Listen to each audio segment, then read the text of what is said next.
Article theft, what to do about it. I have read several articles, blogs, and message board postings concerning the rise of article theft. Specifically, this is where your article is lifted from your site without your permission or pulled from a third-party site.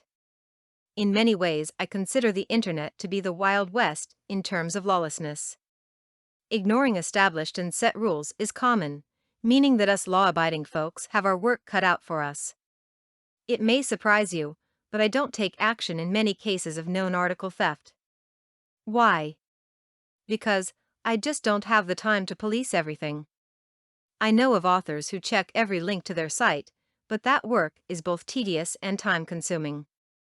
A golden rule: if someone takes my article without my permission and the content and links are still in place, I don't worry about it.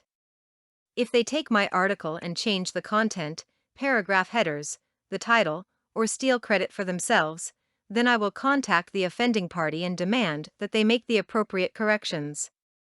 Even for links that are broken, I generally let these types of mistakes slide.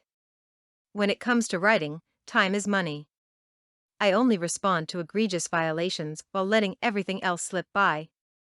I would rather spend my time making money instead of losing that time to chasing down violators.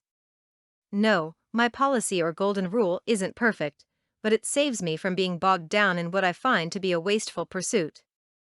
Content produced and distributed by All Super Info. All rights reserved.